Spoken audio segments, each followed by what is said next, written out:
celebrating its 50th season. This is the Luther Ford Lincoln Coaches Corner.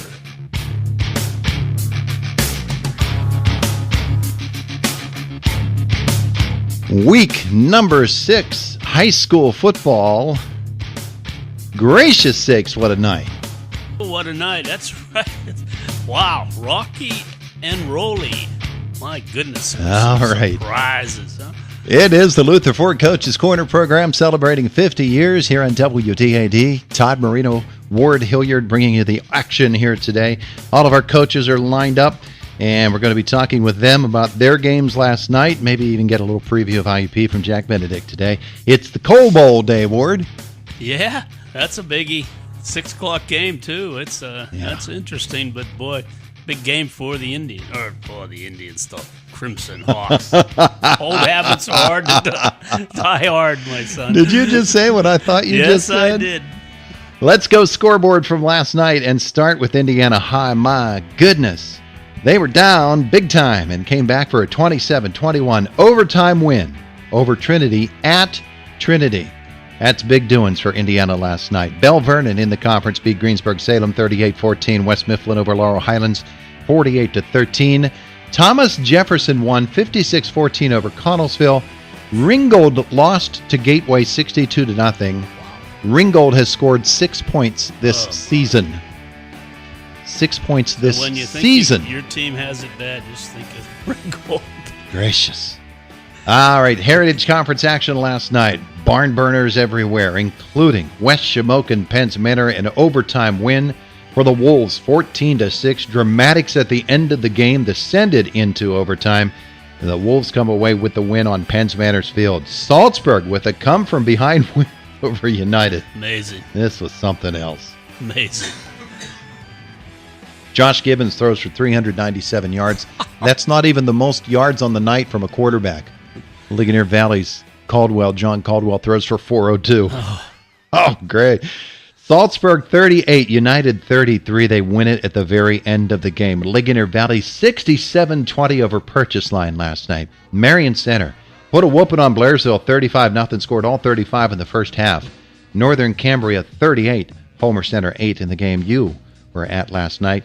What's homecoming like at Northern Cambria? Isn't it fun? Oh, they didn't have it. It wasn't homecoming last night. It wasn't? No, I thought it was. I think Blairsville had a homecoming. It wasn't a happy one, but United did.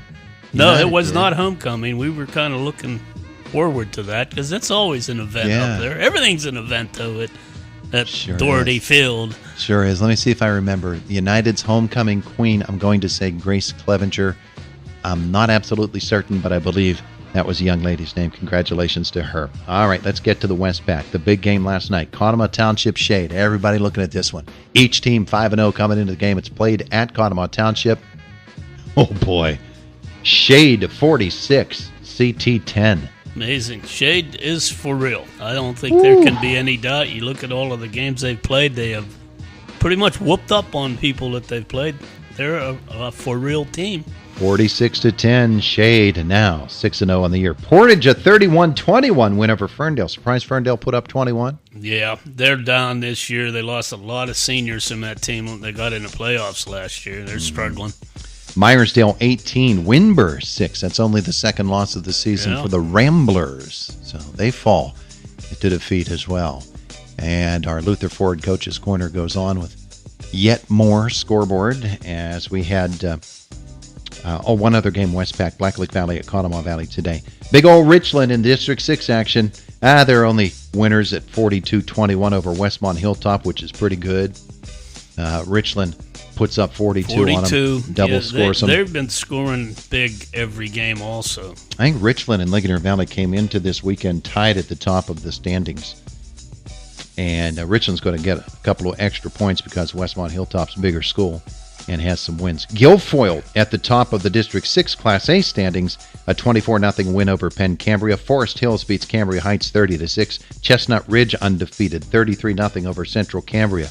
Claysburg Kimmel 41, Mount Union 34. Everett a 34-28 win over West Branch. Bishop McCourt gets its first win of the year. They beat Johnstown 24-21. Bishop Carroll falls to Huntington 21-14. Mo Valley gets a win, 27-8. They defeat Williamsburg. Bellwood keeps rolling with a 24-14 win over Northern Bedford. Southern Huntington is pretty good this year. They beat Glendale 32-16. Juniata Valley 29, Tussey Mountain 22. Bald Eagle a 35-0 win over Tyrone. And out of District 4, Midwest beats Penns Valley 30-29. Penns Valley's in the thick of the Double-A rankings. Other schools around the area, Derry lost for the first time this year. They were playing undefeated Elizabeth Forward. Derry was undefeated coming into the game. Final score 25-22. Close. Good stuff. Good battle. That means we can be around again. Good stuff. Penn Hills beats Armstrong 46-20. Ridgeway Johnsonburg, they're combined now. Yeah. And they beat Punxsutawney 42-16 today. Apollo Ridge is at Shadyside Academy. There's your scoreboard. We've got to get right to the action, and we'll do it in just a couple of moments. It is the Luther Ford Lincoln Coach's Corner program, AM 1450 WDAD, 100.3 FM, the sports channel directly linked at WDADradio.com. Calm, cool, decidedly continental. With luxury comes outstanding comfort, which is what makes driving a Lincoln a uniquely enjoyable experience. Luxurious, sophisticated, and unmatched performance are words that come to mind when describing the Lincoln brand. Lincoln has been one of the most trusted names in the industry for years, and Luther Lincoln has been a leader for over 60 years. When people think Lincoln, they think Luther Lincoln in Homer City, because Luther Lincoln can bring you a deal like this. For a limited time, save $7,700, including $2,000 competitive conquest cash off of MSRP on a new 2018 Lincoln Continental Reserve all-wheel drive, sell priced at just $58,000. And just announced, get 0% financing for 60 months, regardless of down payment. Driving a Lincoln is closer than you think when you visit Luther Lincoln, Route 119 in Homer City. And remember, you can shop 24/7 at lutherford.com. If your weekend has started with a strain or a sprain, a sports injury, concussion, even a fracture, an ankle injury in Friday's game, an elbow injury from that wobbly ladder, if you've been hurt, visit the IRMC Physician Group Saturday morning injury clinic from 8 a.m. to noon at the Human Motion Institute, Suite 100 on the Indiana Regional Medical Center campus. Walk-ins welcome, or call 724-427-2260 that morning to let them know you're coming. On-site x-rays available. The Saturday morning injury clinic is open every Saturday from 8 a.m. to noon, Suite 100 at the Human Motion Institute. The Luther Ford Coach's Corner program, AM 1450 WDID, 100.3 FM. Online sports channel, WDIDradio.com, directly linked. If you go to Trib Live, High School Sports Network, they have a direct link to the sports channel as well for us this morning, so you can listen on your computer device. 8:08, we're in the first quarter here, but it took 4 quarters in overtime for Indiana last night. Let's get it going here.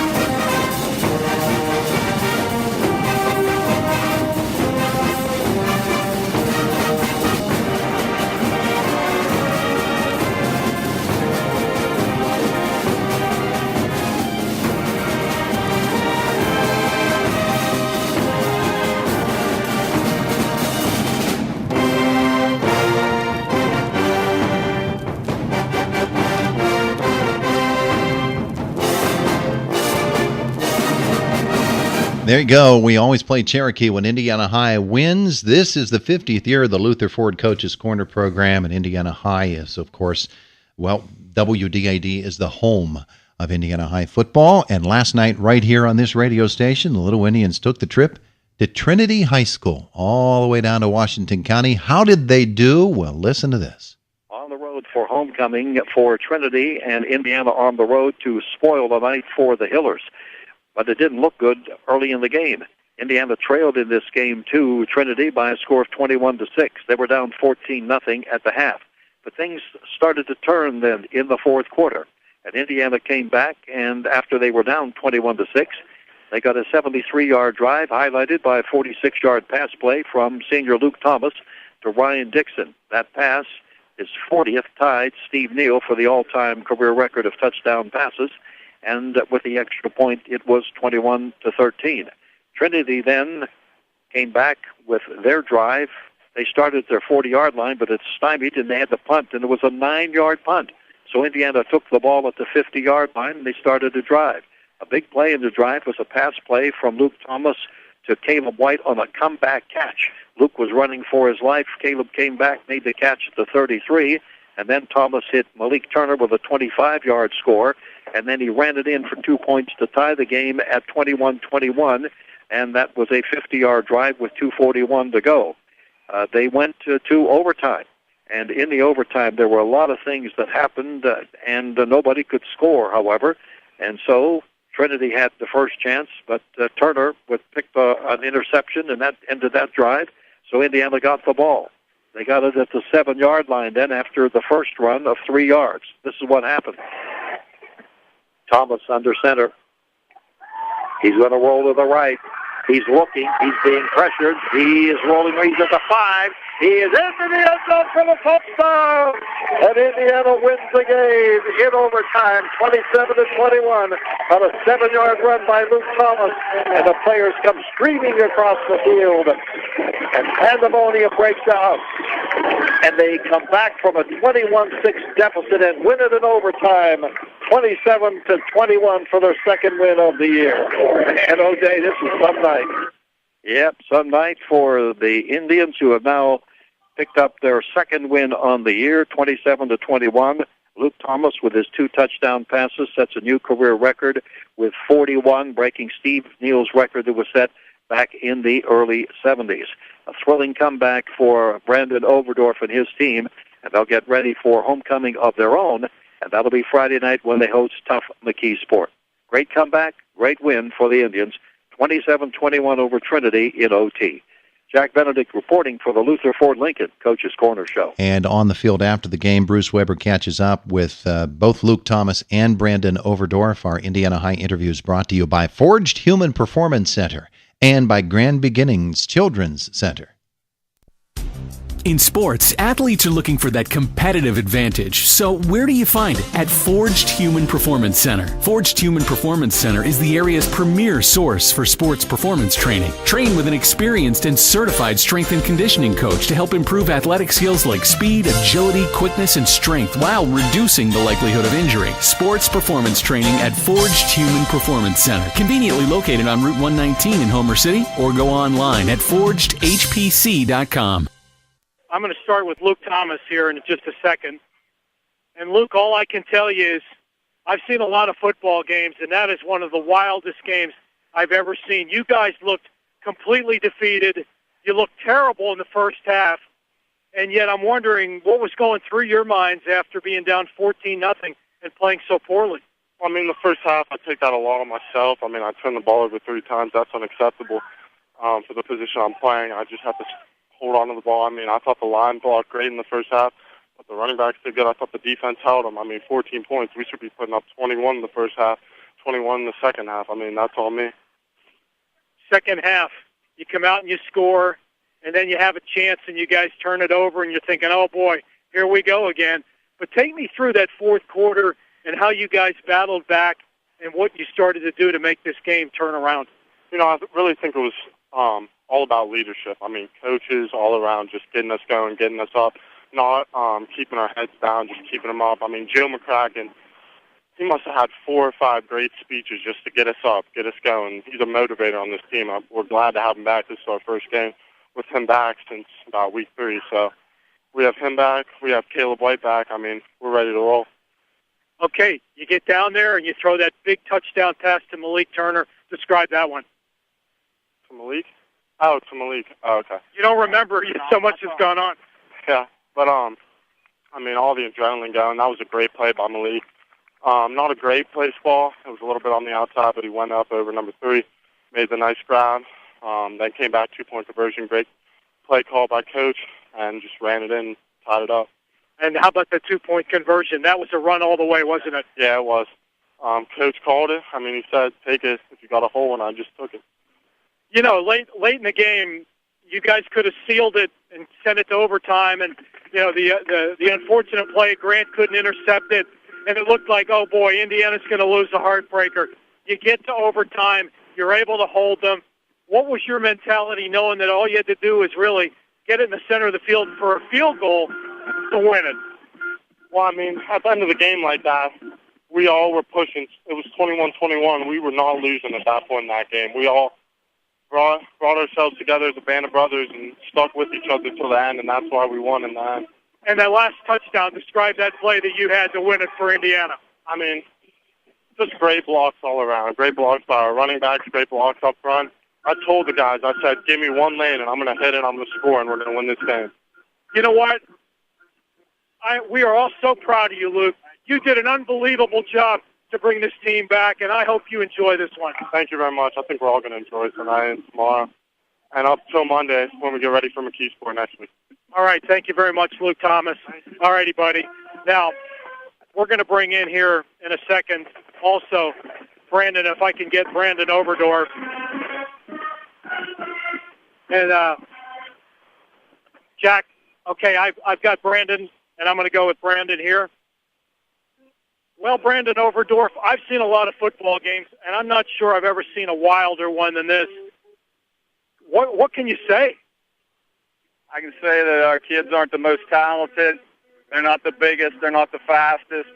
But I think they're buying into playing 48 minutes, and we played 48-plus tonight to get it done. And I couldn't be prouder of them. I'm excited for them, not because of the win, but because of the heart and the courage and the fight that they showed and to get it done. And we needed it. And I thought we started the game very flat. It's a long bus ride. I thought we were ready. It wasn't that we were flat. We just turned the ball over, and then you lose momentum because of that. So we turned the ball over like 3 times in the first half. You can't do that. Then we spot them, don't make some plays on defense, miss some opportunities, and then just come out second half, get a great kick return by Jeremy Thomas, get a little momentum, and then we had opportunities there in the third quarter that we didn't capitalize on after they made some mistakes. But we showed resiliency, we showed toughness, and that's our core values, and that's important to me that these kids learn that if you never quit, good things happen. And we just fought and fought and fought, and we had some kids make some unbelievable plays. That catch that Ryan Dixon made was unbelievable. Axel Kowalczyk, Liam McDaniel, guys like that on defense were all over the field in the second half. And then, I told Luke in the second half, I'm going to put him on his shoulders. It's time for him to step up and make some plays.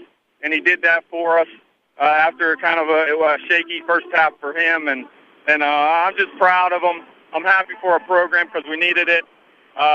Hopefully we can keep building on it. We have a tough one next week. We'll get focused on that, but we'll worry about that. We're going to enjoy this at least for one day because they earned it.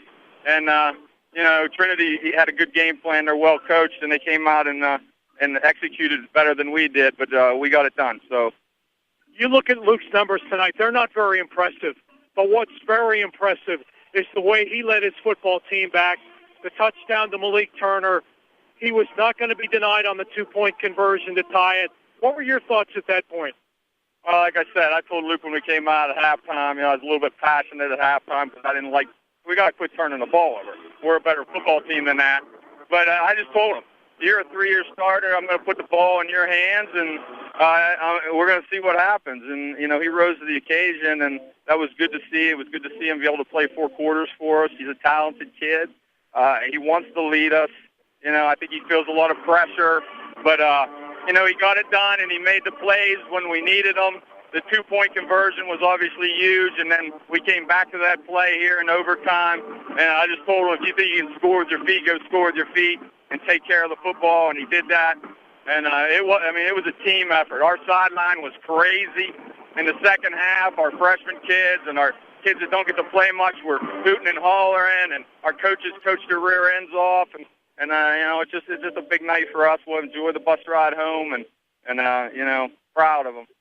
There's Brandon Overdorf, the head coach of the Indiana High Little Indians. Award, we know how much it means to him, not just to get a win, but to see kids who really buy into the program. Well, he's really pushing hard to get that buy-in, and a team that doesn't quit and comes back like that tells you they're starting to get the message. And when they see a result that in their favor like that, that makes them work all the harder. I wish him luck. He's a great guy.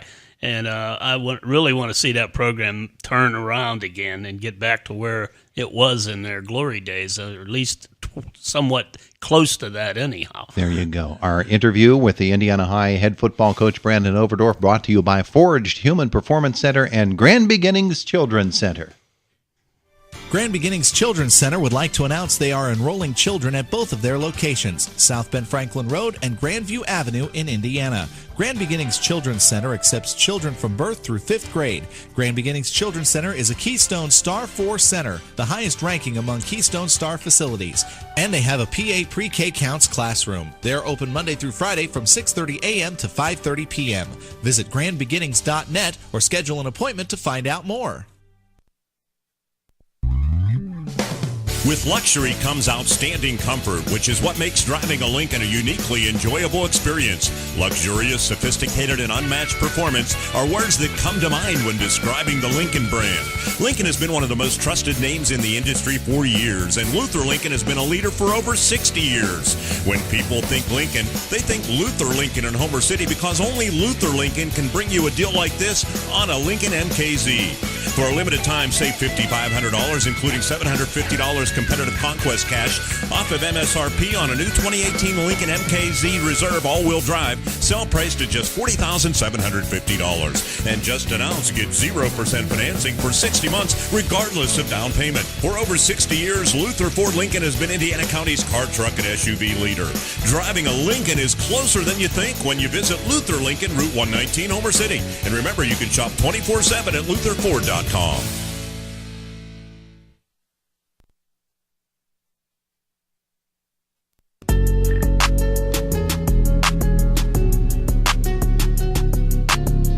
The Luther Ford Coaches Corner program, AM 1450 WDID, 100.3 FM.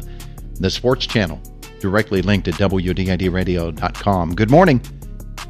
8:22, and we have to get on our ponies here, Ward, if we're going to get all this stuff in. Let's move it along here, sir. Get on your pony, bailies. Here we go. West Shamokin 14, Penns Manor 6, an overtime game. Defensive struggle. West Shamokin opens the scoring on the first possession of the game. Tyler Lightcap throws a 7-yard touchdown pass to Blake Fairman, caps a 13-play, 59-yard drive, makes it 6-0. 5:17 left in the first quarter. No scoring until we get to the end of the half. West Shamokin drives it deep into Penns Manor territory, but a pick by the Comets at the 5-yard line, and then they go, thanks to a very, very long play that Billy Packer will describe for us, all the way down the field, and they, right before the half, Dimitri Lieb gets a 2-yard touchdown run. Penns Manor ties it at 6, 20.1 seconds left in the first half. Stays that way, rest of regulation. Shouldn't have, but a great, great play by Tommy Hamilton of Penns Manor sent that game into overtime. Jaden Haswell, a speedy back for West Shamokin, takes off on a long run down the center of the football field. Hamilton tracks him down from behind, punches the ball out. Penns Manor recovers. He punched it out at about the 5. It went into the end zone, and the Comets recover in the end zone. Smokes. Yeah, it was a tremendous play, and that sends it into overtime. West Shamokin scores on an 11-yard pass from Lightcap to Jaden Haswell, and then Lightcap runs for the 2-point conversion. You can't overstate the importance of a 2-point conversion in overtime, because that means the team has to score twice just to tie the game. That's a shame. Hamilton has had a great year. He played well against the Wildcats, and again, another big play. Unfortunately, just didn't work out for the Comets. Sure Good did for the Wolves, defense on though. that Wolves side, though, weren't they? Well, they put up a tremendous defensive stand on Penns Manor's possession, as the Comets have 2 shots from inside the 2-yard line and can't get it into the end zone. Man. West Shamokin wins it 14-6 in overtime. We talked to the 2 coaches involved in the game. Of course, John McCullough on the winning sideline last night. John McCullough, boy, what a barn burner last night at Kenwood against the Penns Manor Comets, 14-6 in overtime. And, Coach, you almost won that game in regulation. Yeah, we did. Jaden made one unbelievable run. I was running down the sideline screaming, run. I thought he was going to score, and then Tommy Hamilton made a great play. Hats off to him. Not giving up on that play, and knocked the ball out of Jaden's hands at the 5, and Penn's Manor recovered. So it's just one of those things where it was a great run by Jaden, great effort by Hamilton. And sometimes things like that happen. So you start the game with that big long drive. What was it, 13 plays?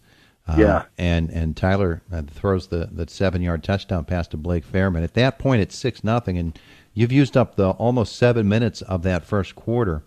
Right. Coaches design those sorts of things, don't they? In their minds, in their dreams. That's the kind of drive that you love to have. It was, that's the way you want to start a ball game. It was a long drive. We were running the ball effectively, and we got in the end zone to start. And it's one of those ones where you're thinking, okay, here we go. We're going to be rolling, but Penn's Manor had other thoughts too. So. Yeah, it stays 6-0 there through the end of the first quarter, and pretty much all through the second quarter as well. Defensive struggle. What was going on? Was it just a matter of great defense or mistakes on offense for your club? Oh no. I mean, Penn's Manor had played a great game defensively. Were there things that we should have done better? Yes, absolutely. But Penn's Manor is a pretty good football team, as well. And it's one of the things that we told the kids that whenever you're going to Penn's Manor, it's going to be a tough night.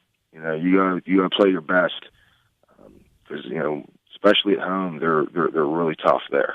Yeah, absolutely.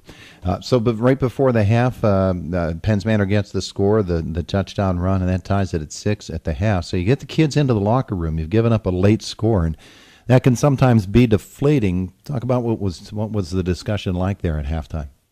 Well, we told the kids at the half, stay focused. Don't get down there just because you give up a score at the end of the half. We felt good because we weren't moving the ball. We just couldn't finish off drives.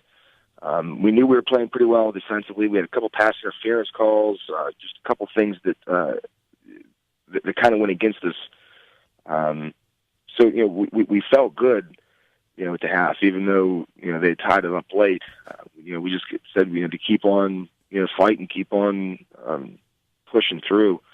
But I tell you what, it was a slugfest there in the second half. I mean, we were just going back and forth. Penn's Manor has a pretty solid game. The running back is terrific, Samoji. Yes. They can do things off the wing. How was your defense able to bottle them up? Well, you can't focus on one kid, in that wing T offense. And we know that all too well, running a similar scheme. So, your kids really have to read their keys. Because if you have a breakdown somewhere, they'll find that mistake. So it's really just not focusing on one. Everybody just doing their job. Everybody doing their 1/11th to be able to stop their offense. Yeah. And for the most part, our kids did a pretty good job. So shut out through the second half, and you get into overtime, and you get the football. Develop that play for me. Tyler hits Jaden from 11 yards. Oh, I tell you what, standing from the sidelines, it was a thing of beauty.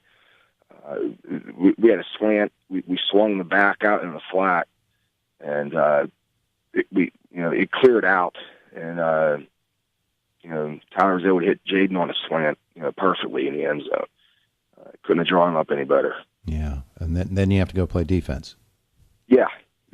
I tell you what, though, whenever you score, ideally I like to go on defense first. Penn's Manor won the toss. It's nice whenever you are on offense first and you score. It puts a lot of pressure on the opposing team. You can't understate that 2-point conversion either, can you?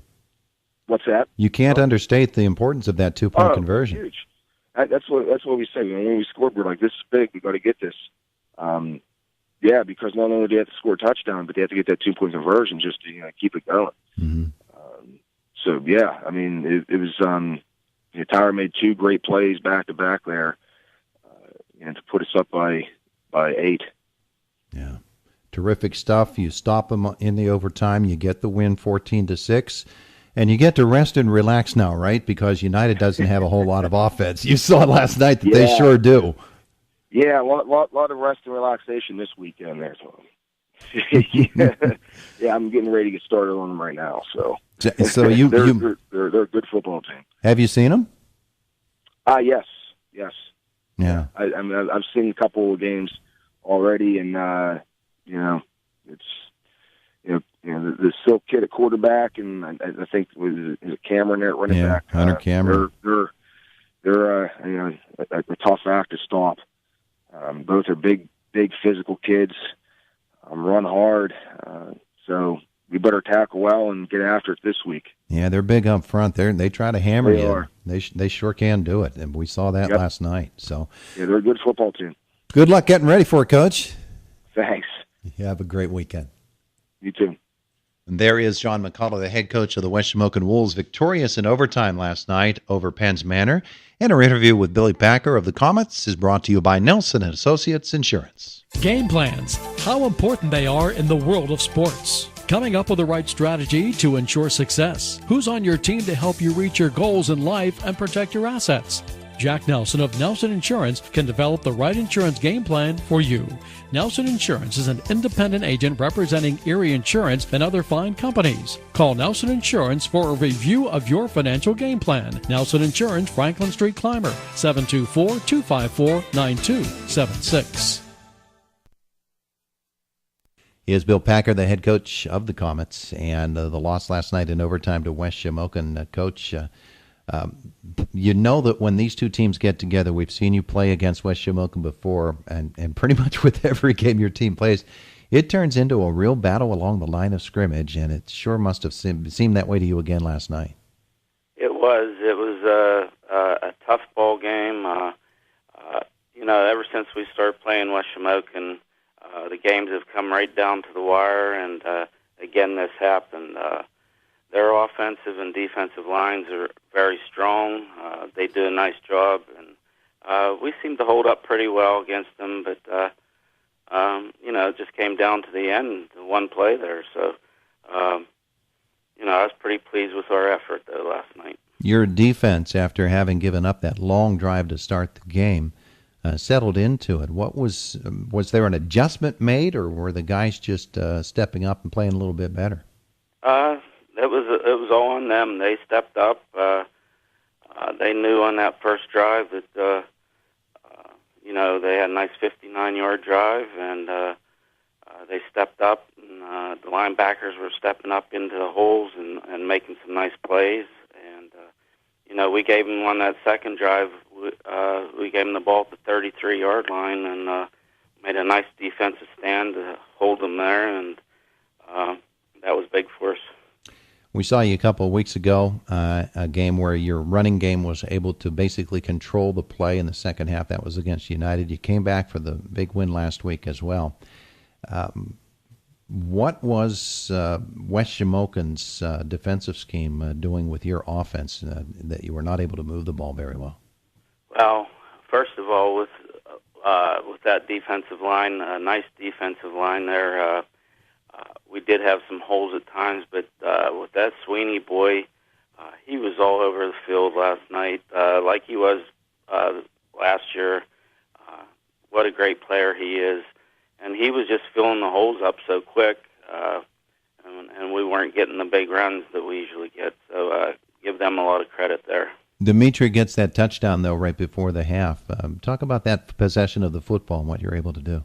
Yeah, actually, Eric Keith intercepted the ball, and it was down at the 5-yard line. So we put on a 95-yard drive, had a couple nice runs, and then in that, the big play was the drive. Of the drive was a 50-yard pass, around a 50-yard pass from Leitner to Lieb, and that got us to the 9-yard or the 12-yard line, and then we finished the drive off with a 2-yard run from Lieb, making it 6-6 there right before the half. So that was huge for us. Scoreless through the second half. You get down to the end of the ball game, and all of a sudden there goes Jaden Haswell of West Shamokin on a run that looks like it's going to be the game winner. Tommy Hamilton had sprinter speed last night on that play, didn't he? Boy, he sure did. The kid broke open and was going down the middle of the field, and Tommy just put on some speed there. It was unbelievable. Caught him at the 5-yard line, and actually catching him, he stripped the ball out of his hands, and the ball went in the end zone, and we recovered in the end zone, which really saved the game for us there at that point. You get into the overtime, and West Shamokin, and as a football coach, you're watching your team out there, and you see them score the touchdown. That's bad enough, but that 2-point conversion, does that really put you behind the 8 ball, doesn't it? It really does. Then that you have to score a touchdown and get the 2 points just to tie it back up again. We stopped the first 2 plays on that drive, actually making it 3rd and 11, and give the Lightcap and Haswell kid credit there. They threw a quick slant. We were prepared for it, but he bullied the ball right in there. He made a nice pass, and Haswell made a nice catch and went up 12-6 there, and then Lightcap ran a nice reverse in for the touchdown. So. Or for the 2-point conversion, which really put us in the hole. But we still felt confident that we could put the ball in. So we got the ball. We took it down to the 2-yard line, making it 3rd and 2. And we feel pretty good if we can get it down to there with 2 plays. But give them credit again. We try to run one up the middle. They stuffed us, and then we tried to sweep outside and didn't get anything, so that ended the game. But great effort by both teams, and I'm happy with the way our kids really did come out and play hard last night. But we came up one play short. And now you turn it around and you play Purchase Line. That's a meaningless game. Purchase Line, Pence Manor, those kids don't care about each other, do they? I'll tell you what, Todd, this is a big game for actually both teams if they want to do anything as far as get a little bit going for playoffs or anything. But this game, no matter what the records are, means nothing. I mean, it's going to be a battle. We know that. They're big up front again, and, it always seems like they have a Seister boy there that's a good ball player, and we know we're in for a battle, and it's going to be a good football game. Sure will. Hey, Coach, thanks for being with us this morning. Thanks a lot, Todd. There's Bill Packer and his Pens Manor Comets. They fall to West Shamokin by a score of 14-6. And the Luther Ford Coaches Corner program rolls on AM 1450 WDID, 100.3 FM, and the Sports Channel, directly linked at WDIDradio.com. It's time for another kickoff. And Luther Ford is kicking off SUV season with amazing deals on America's top-selling brand. Always unstoppable Ford SUVs, and with the fall season upon us, and I dare to say winter not far behind, now's the time to take delivery on a new Ford SUV. During SUV season, save $5,645 off of MSRP on a 2018 Escape SE 4-wheel drive, including $2,145 in Luther Ford discounts and $3,500 Ford rebate. Special SUV season price is only $23,200 plus tax and fees. And get 0% financing for 60 months regardless of down payment. Take delivery by October 1st. Not all buyers will qualify for red carpet lease or Ford credit financing. See dealer for details or call Luther Ford at 1-877-370-6292. See the Escape and complete lineup of SUVs and Ford tough trucks during SUV season at Luther Ford, Route 119, Homer City. And remember, shop 24/7 at lutherford.com. Ooh, your good health looks so good on you. Ladies, the Indiana Regional Medical Center invites you to an unforgettable Spirit of Women evening, Girls Night Out. Good health looks good on everyone, with guest speaker Natalie Glaser, the author of Don't Call Me Brave, I Was Not Alone. It's Thursday, October 11th at the Rustic Lodge. Natalie Glaser always prioritized her career over everything until she was diagnosed with breast cancer. Hear her amazing story when life gives you lemons, make lemon drops. Admission is free to Spirit of Women members, $20 for all others, and that $20 will make you a member of Spirit of Women for life. Please bring a craft supply or a grocery store gift card that night to be donated to Hopeful Hearts. Engage, eat, and enjoy. It's an evening of inspiration, fun, and laughter. Girls' night out. Good health looks good on everyone. The doors open at 5 p.m. on October 11th at the Rustic Lodge. Call the IRMC Institute for Healthy Living at 357-8088 to register. That's 357-8088. The Luther Ford Coach's Corner program, AM 1450 WDID 100.3 FM. The Sports Channel, WDIDradio.com. Heritage Conference action last night. Marion Center Ward is starting to put together some stuff.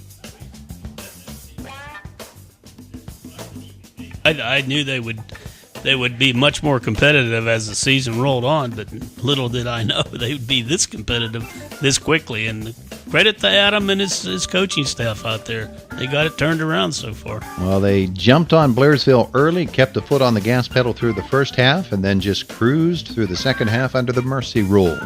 Last night, as they took on the Blairsville Bobcats, our Chuck Clark was there.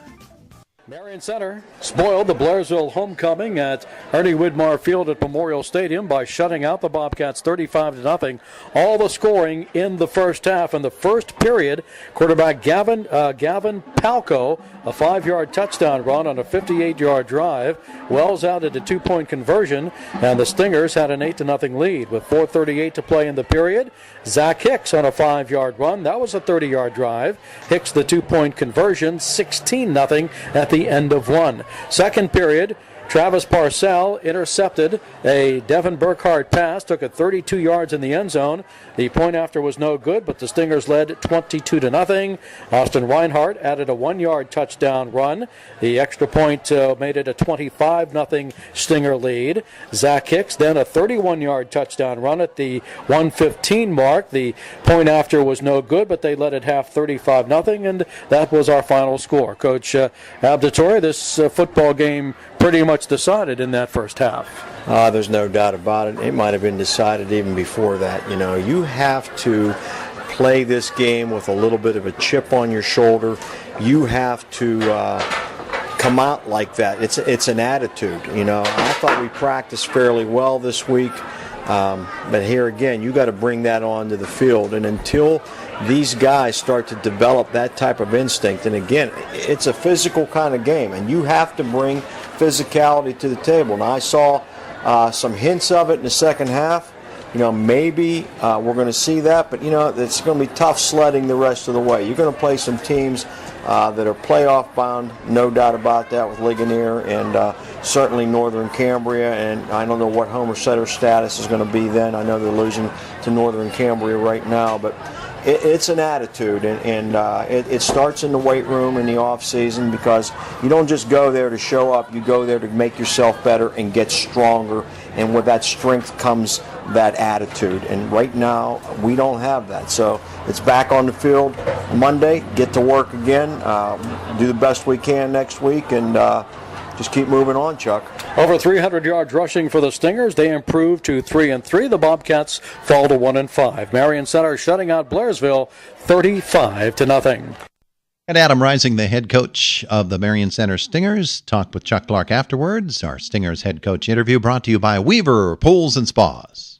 Lakin here from Weaver's Pools and Spas. We love football season. We're big fans of the Stingers. Good luck to Coach Rising and the team this season. Spa season is right around the corner. Come see us for the best spas on the market. If you want a new pool, don't delay. We're currently booking next year's projects. Weaver's Pools and Spas, 1905 Philadelphia Street, Indiana. Marion Center Stingers win a big one at Blairsville, 35-0. And joining us on our postgame show, head coach of the Stingers, Adam Rising. You came in with a big running attack last week against Northern Cambria. You kept that run in motion here tonight at Blairsville. Yeah, we sure did. Our commend our kids. They've really swung the momentum level here from week 1 to where we're at now, and we just have gotten better every week, and that's been our challenge week in and week out, is to take that step up the ladder, and we sure have. Our running game's established more and more each week, and tonight it was first half we had a lot of success pounding and grinding and creating turnovers and capitalizing on turnovers as well, Chuck. Now, when you take a look at the keys, first of all, to your offense, just so many people to mention. Your quarterback, Gavin Palco's coming along nicely. Your running backs are doing a great job. Zach Hicks with a big game tonight. And, of course, that offensive line has played very well. They sure have. That group of offensive linemen between Jonah Valia and Travis Parcell, Levi Eisenberg, Clayton Coble, Devin Linkenfelder, Aaron Brewer, those 5 guys up front have really started to gel, really knowing each other, executing up front, and they've been our workhorses and opening up opportunities for Reinhardt and Hicks and Wells, and giving Pelka an opportunity. He's progressed as a sophomore as well these last couple weeks. And biggest thing, I'm just real proud of the confidence and the trust that these guys have in each other across the front. I thought a key to the game was early in that second period. You were up 16-0, but then Travis Parcell intercepts the Blairzo pass and takes it all the way to the end zone for the touchdown to give you a 22-0 advantage. Yeah, Travis, he's definitely had his share of making plays early in the season. He picked up a punt, ran it in, and I was teasing him tonight and said it's a great opportunity for him as a senior. And hats off to those kids like him that work so dang hard in the off season. We really, and I can talk for all of our guys. Our guys have really, since January, have put a lot of time in, pretty much 4 days a week, with lifting and speed development, and to really see them have success after working so hard is a rewarding token on their aspect. And that's obviously where we know a lot of good football teams are made is in the off season. And again, I commend our kids for buying in and doing all those things to help get us to where we're at. How much competition is there between the offense and the defense to see who can do the better job? A lot of competition, especially between me and our defense coordinator, Coach Ackerson. We're always teasing back and forth because I always tell him we're lucky. He's lucky if he gets defense maybe late Wednesday. And, defensively, those guys, Coach Smith, Coach Fulmer, it's been a great from the mental aspect with our boys. They just are really playing. Our defense has come along. They're tough. They fly the football. Brant Leidig, he's come on well, made some nice picks. Credit to Zach Hicks tonight. He shut down, Rackus pretty well. That was our game plan going into the game. And Vinny Fry came in as a senior tonight, played real well. Linebackers had tough coverage underneath. And, again, all in all, just a great team effort. With that big lead, you were able to get some of those second and third teamers into the game. Yeah, you bet. It's real nice. It's real rewarding. Those kids work hard all week, simulating the opponent's offense or defense, and they take some poundings throughout the week. And it's nice to get those kids in and JV-wise, those freshmen, sophomores, and just guys, obviously don't see a lot of time on Friday nights, and they stepped in, did some real nice things as well. So I'm very proud of them. Finally, Coach, 2 big wins, and now you get ready for Ligonier Valley. Yeah, our motto's been the past is past. We'll build off of what we've done well, and week by week, and I haven't a chance to see Ligonier a whole lot on film. And obviously, they do a lot of great things. The Tino and the Caldwell and many other kids that are athletes down there. They're tough, and our kids are ready for the challenge. We're like I said, we're playing with a lot of confidence. We're getting better week in and week out, and hope we can catapult that. We're healthy. Catapult that into this week and get at it and continue. And we'll, personal best. We just, it's our strive. That's our motto. Is just give your personal best week in and week out. And again, I like our mentality right now. Coach, good luck down the stretch drive. Thanks a lot, Chuck. Appreciate it. Like always. Adam Rising, head coach of the Marion Center Stingers. They win at Blairsville 35-0 as we continue with our Luther Ford Lincoln Coach's Corner program. All right, Chuck, and he also was able to talk to the head coach of the Bobcats, Rick Artley. Homecoming at Shirley Widmar Field at Memorial Stadium saw the Marion Center Stingers come up with a 35-0 victory over the Blairsville Bobcats. Coach Rick Artley, you got behind early, and the Stingers did all their scoring in the first half. Yeah, once they got the mercy roll going, it didn't take long for that second half to end. We just, we didn't match their intensity and their emotion, and this is a game. I told our guys at the end there that no matter what game you watch this weekend, there's not a college game or a pro game that you don't see people playing with emotion, and we just didn't have any coming out. I don't know if it was a carryover from last week, finding our way to lose at the end of that purchase line game or what. But I thought we had some good practices. I honestly thought we did a couple good things, during the week, as bad as the week was as far as practice went. Our pregame, we even talked about it prior to the game. That was probably one of our best pregames, being as far as doing our jobs. But again, it still comes down to wanting to make plays, and you gotta attack, and you gotta play with emotion. We had a few plays early in the game, where we had a fumble laying on the ground. We just had nobody to pick it up. We turned the ball over, I think, 4 or 5 times in the first half. Some as simple as just trying to pick up a ball on a squib kick. We had a good drive there where we fumbled the ball away. They stripped it right from us down inside the 15-yard line. And that game was, at that point, was 22-0, and it wasn't going well. But if you put a touchdown in there, things can change very quickly, because that was towards the end of the half. And then we end up getting the ball back in the second half. So you never know what could have happened if we find ways to take care of the ball. But I've said it since day one, and I'll continue to say it. If we turn the ball over, we're going to get beat. We just can't overcome those kind of mistakes. And this team is creating turnovers. Northern turned it over 5 times last week on them, and I think we did 4 or 5 at least this week. So, when you're doing that, your team's going to make short fields. And obviously one was a pick 6 for a touchdown as well. So they scored quick at the end of the half a couple times, off of our turnovers. And this is a team that's turned the corner right now, and they're definitely playing better ball than they were earlier in the year, and they're going to be a tough team to play with right now, and they're just getting more and more momentum.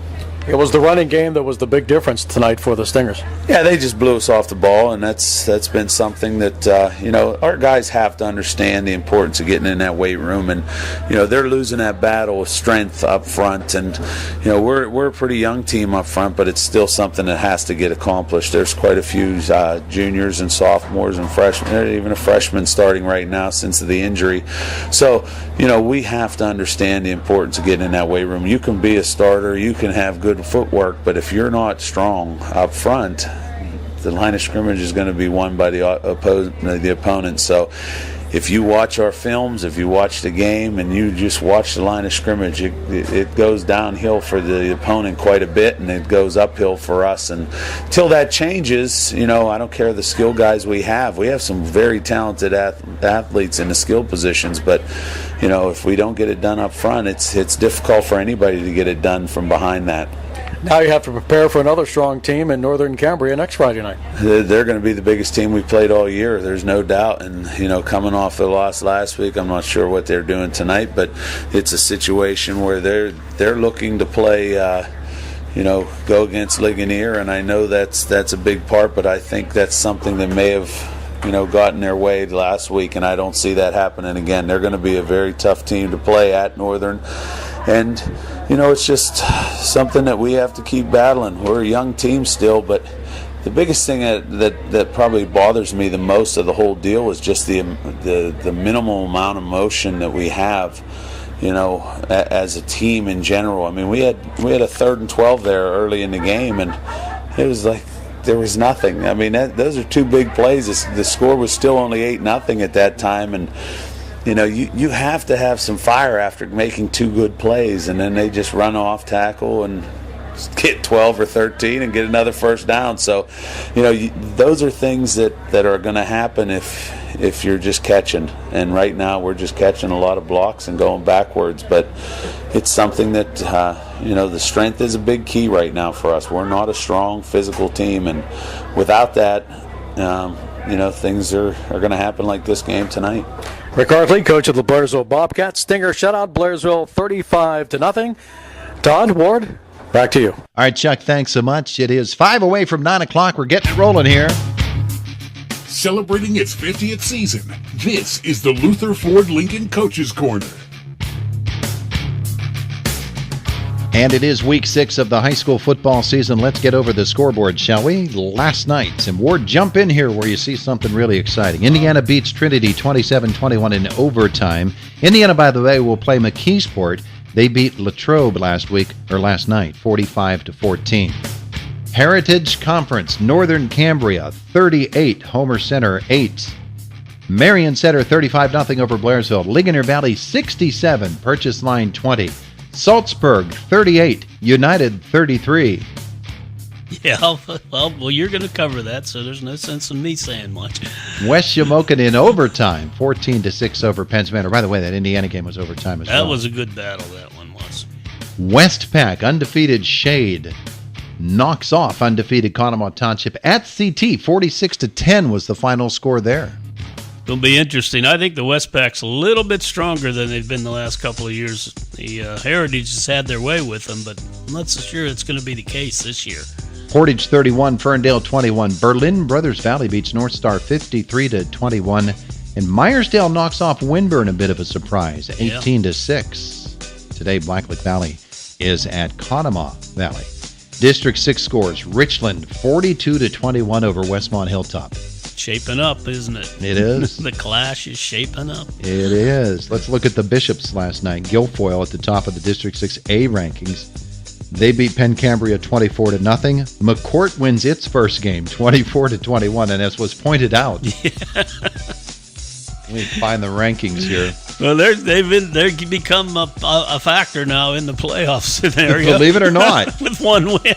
One win actually puts you in the rankings. Well, you know my weekend. feeling on I never liked the whole idea of changing classifications. Now it's starting to show its ugly head here. Yeah. Bishop Carroll, they lose last night to Huntington 21-14. Forest Hills is a winner this year.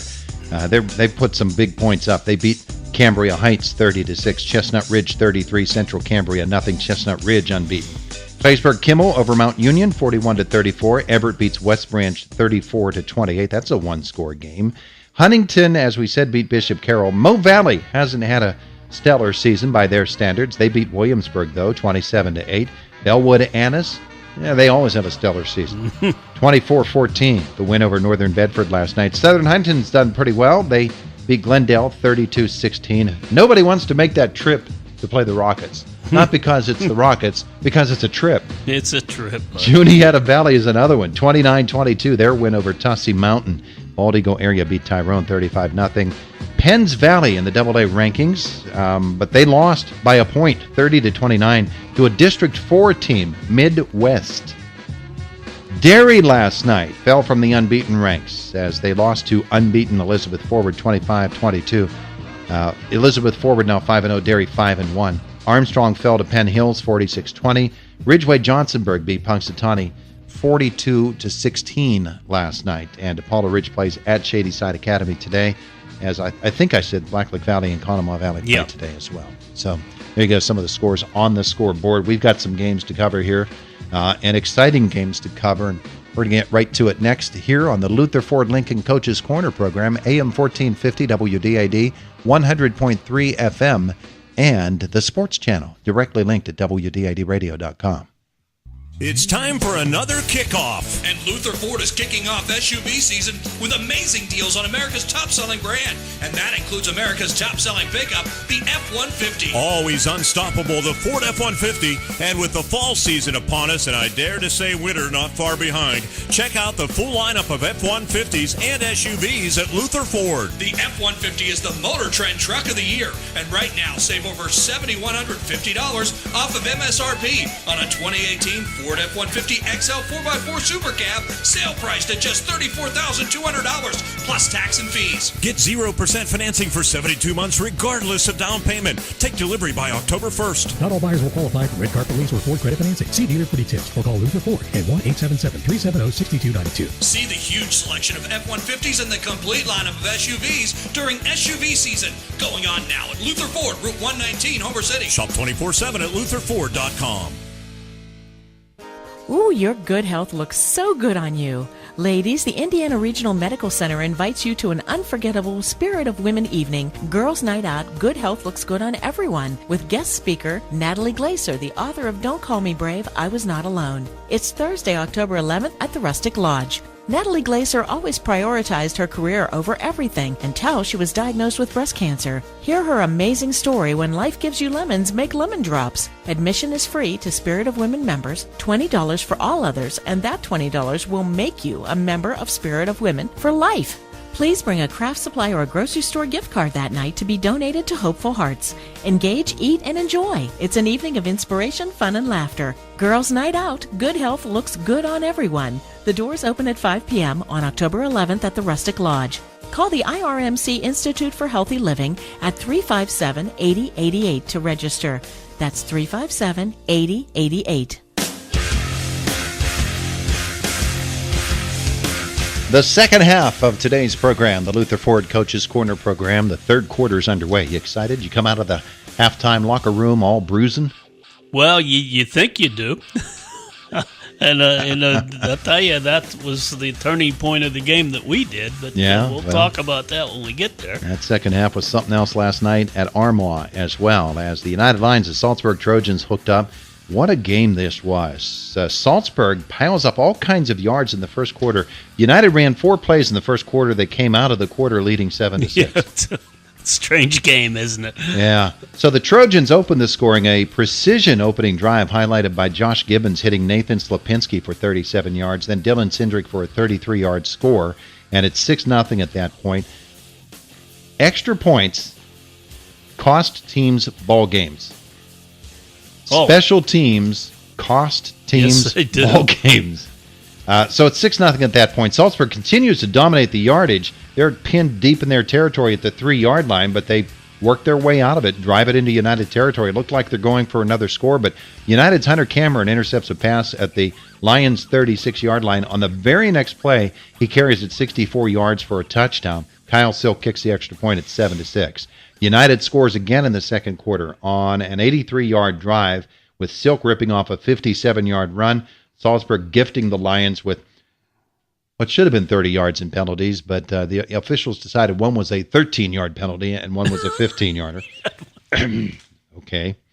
Cameron scores on a 10-yard run, and they tack on a 2-point conversion, and that makes it 15-6 United. Salzburg answers an 80-yard drive. Alex Lassick scores from 3 yards out, but when they tried an onside kick, it failed, and a subsequent 15-yard pass interference call as time was winding down in the first half gives the ball to the 20-yard line for United with just a couple of seconds left, and Kyle Silk kicks a 37-yard field goal as time runs out in the half. It's 18-12 United at the break.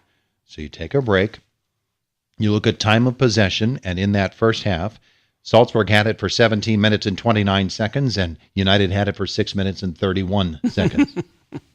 That doesn't add up. No, and United has a lead of 18-12. United fields an onside kick at the Trojans' 48-yard line to start the second half. 5 plays later, Cameron scores on a twisting, tackle-breaking, great run, 15 yards. It's 25-12 United at this point.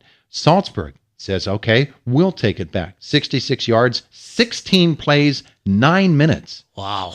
They close it to 25-18 on a Gibbons to Nathan Slapinski 5-yard touchdown pass. So now it's 25-18. After a United penalty on the first play of the fourth quarter, Garrett Carr's pick 6 from 45 yards out puts Salzburg within a point. They get a chance to take the lead, but they can't convert the 2-point conversion. They trail 25-24. We're in the fourth quarter, and we're in a horse race. United Silk, very next play, busts one from 52 yards out, another score. 2-point conversion, 33-24. Now on the next play, Salzburg answers on a 74-yard strike from Gibbons to Cindric. The conversion fails, though, and United leads 33-30. So you've got a pick six. On the next play, you've got a run from 52. On the next play, you've got a 74-yard pass. Yeah, Three scores, 3 consecutive plays. We were getting updates in that game. Every time they punched in a check on it, there was a different score. All right, so now we're in the fourth quarter. It's 33-30 United. The Lions get the football. They march it all the way to the Trojans' 6 on a 13-play drive, but they get stopped on downs with 3 minutes and 7 seconds left, and credit the Trojans for making the plays on defense. But here's the thing. The Trojans now have it at their 6-yard line. They have 3 minutes and 7 seconds to go. First play, incompletion. Second play, a 2-yard sack. It's 3rd down and 12 from their 4-yard line. Wow. You know what? They drove it down the football field, and they scored the game-winning touchdown. They go a 14-yard pass, and that pass gets them 14. They get an 8-yard pass. They get a 2-yard pass. They commit a 5-yard procedure penalty, then 15 yards, and then a sack, and then a big key in the drive. United is called for a personal foul, and well, wait a second. Was it personal foul? No, it was pass interference. Pass interference. But now the Trojans have it down by a score of 33-30, and they are at the United 42-yard line, and they're under a minute to play. I think it was 48 seconds to go. They get a 12-yard pass to Cindric. They spike the football. They get a 15-yard pass to Cindric. They spike the football again. Then another 5-yard procedure penalty for Salzburg. An incomplete pass. Now you've got 3rd down, and you're 15 yards away from a first down. There's 8 seconds left in the game. A 20-yard touchdown pass to Dylan Cindric in the right corner from Josh Gibbons, and the 2-point conversion is good. Final score, Salzburg 38, United 33. And let me see if I have the exact number here. These are just unofficial stats, but these are the numbers that we kept last night. Josh Gibbons, 23 for 31, 397 yards through the air. Wow. 17 carries and 68 rushes, 465 total yards for the Salzburg quarterback. We always said they have talent. They don't have the numbers, but they do have some talent down there. And boy, somebody wanted to cover that Cindric fella, huh? Well, yeah, but it's awful hard to do. And, try to cover Aaron Totino. Yeah, and that's a Salzburg name, Cindric. Good athletes, that family. You betcha. I bet you're looking forward to Salzburg Homer next week. Oh. Let's talk about this football game with the coaches who were involved. And Mike Leisure was kind enough to make his way up to the booth after the game. The Trojans head coach gets his 2nd win of the year.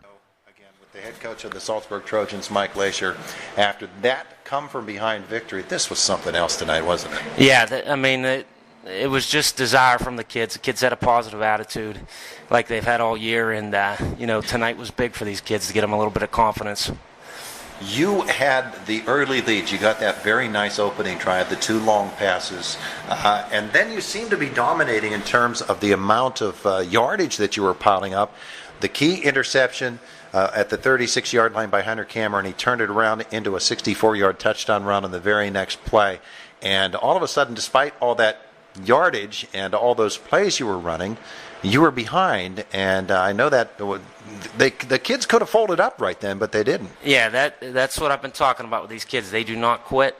Early on we tried to run the ball, and that didn't work. We were in that power set, but the kids were able to adapt, and we were able to find some holes in the secondary, and a lot of Gage Kaiser had a big night out of the backfield, a lot of catches in the flat. I mean, all of our receivers, Slipinski had a big night, and Cindric, when you put him outside, he's a threat. You did not have a good game in terms of penalties. You were costing yourself a lot of yardage in this football game, but on those long situations, 2nd and long, 3rd and long, even 4th and long, your guys managed to find the yardage that they needed. Talk about that willingness to find that extra yard, make that extra play. Like I said, these kids just, they were able to make plays tonight. We were able to get them out in space, and, we got some athletes, and if you can find a little bit of space for them, they're gonna have room to operate, and, that was the difference tonight, because inside it was very tough for us to move the ball. That was evident the first couple drives. We couldn't get any movement, but with these kids, we have a couple athletes, so we spread it out a little bit tonight, and we were able to put, like Gage Kaiser out in the flat and do some different things with him. And Slapinski had a big night, but just proud of these kids, the way they adapted to, because our game plan coming in was to run the ball, but that didn't, that wasn't there, so we had to change it up. And Josh, I talked to Josh early this week, and I told him his time's going to come, and I think it came tonight. Coach, United came out after that field goal at the end of the first half, which I know that you would just as soon not have given them the opportunity for that. But again, a major penalty costs you the chance to go into the locker room with the lead just shorter than it was. But they came out with that lead after the field goal, and then they put on a quick 5-play drive with that jumbo backfield, and Kyle Silk took it down the field. Your guys then answered with a long drive of your own, and it just seemed like United could run it at will against you, but your guys were finding the passing lanes open, and Josh was making some things happening using his legs and his arm. Right, and that's what happened. That I turned it into a track meet, and defensively we got to get better. We got to do some different things, but they were able to find some success in their running game. But the kids tightened up when they need to. We had a couple big stops. Garrett Carr getting that interception. I know there was a couple receivers that were open on that play, but I think Dylan Cindric got in there and made contact with the kid, and Garrett Carr ran into an interception there and took it all the way. But the kids stepped up when they needed to. That field goal at the end of the half, that was we didn't want to give up 3 points, but it could have been a touchdown because the kids could have folded there, but they did get a stop. They held them, and for them to get a field goal there, that wasn't the difference at halftime. But United's a great team. They're physical, and they're going to win a lot more football games. But tonight it was just the difference was our athletes, making plays when they needed to, and Josh, what Josh did tonight is what a lot of people saw him last year, and it was good for him to get that night he needed this night, because he's been working his tail off. He's been positive. But his night came tonight, and that was great to see. That pick six, obviously very, very big in this football game. Another big play was stopping that United long drive at your 6-yard line with 3:07 left on the clock. And then on the next two plays, you get the football back, 3:07 on the clock. You throw an incomplete pass. You take a sack for a 2-yard loss, but you do put together that long drive, and you use up 3 minutes and 5 seconds of those 3:07 and get that score. That was a long drive, a couple of setbacks in the middle of it, but again, persistence from your kids. Yeah, I mean, that was a 3-minute drive. We also had an 8-minute drive, I think that was in the third quarter, but we had a couple big drives in that second half, but none was better than that 90-yard drive, and that was set up by our defense. They were able to get a big stop. That was a timely stop, and just proud of the kids' effort. Defensively, we gave up a ton of yards. They ran the ball on us, but when it got down to it, the kids were able to make some big stops and made some big plays, and that was the difference tonight. Coach, I know that you're proud of your team, and the whole community has to be after a game like this, and it sets them up. Here you're in the second half of the season, and you have a chance to make a move here in the District 6 rankings. Yeah, I mean, tonight was a big night for these kids. I told them positive attitudes, and I'm proud of the kids what they did tonight. It's great when you win a game that a lot of people don't think you're going to win, and when your kids believe in themselves and believe in what they're doing, and to come out and do what they did tonight, that was a special night, and those kids, unbelievable performance. Congratulations, Coach. Thank you, appreciate it. 9:13 in the morning. It is the Luther Ford Coaches Corner program, AM 1450 WDAD 100.3 FM. Kevin Marabito, the United Lions, and his team had the game right there in the palm of their hands and let it slip away. Kevin Marabito, United Lions tonight against Salzburg, where you guys were in a game where it looked like you had pretty well put them away, but you just can't let them loose like that at the end. No, and we said it all week, Todd, that Salzburg doesn't quit. We tried to stress it, and kids, I don't know, sometimes maybe they don't believe that another team isn't going to quit. I mean, Salzburg wanted it more than we did. I got to take the blame. I'm the defensive coordinator. We didn't do a good enough job shutting the pass down, but you've got to want it, and for whatever reason, I don't think we wanted it bad enough. They came out in that first half. We had you for 6.5 minutes about of possession in that first half, which meant that they had it for over 17 minutes. And obviously that's not a formula you like, but nonetheless you came out of that half after that field goal with a lead and had to feel pretty good when you got the touchdown to start that second half. Yeah, I mean, we felt if we could come out and score, we did a few things defensively a little bit different, but, as you say, it just didn't work. I mean, but you've got to be able to take care of it. I mean, we get on and score, then, we threw that pick six that kind of put them back in. I mean, they no matter what, when they touched the football, it was going in the end zone. I mean, their quarterback had a great night, and our secondary just didn't have a great night. But, I mean, that's why you play the game. I mean, they deserved to win, and, and of course we didn't because, we took the loss.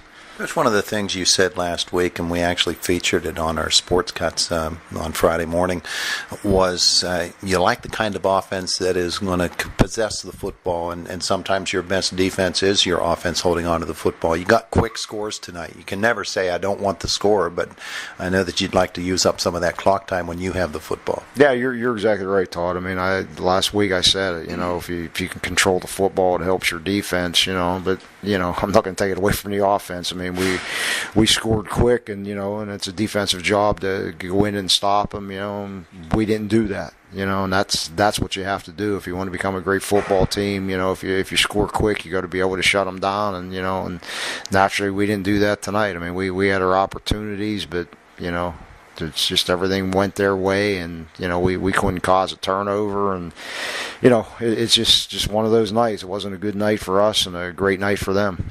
There were a couple of plays in that game, Coach, especially in the fourth quarter that, you talk about one mistake here and another there, and it's really going to cost you.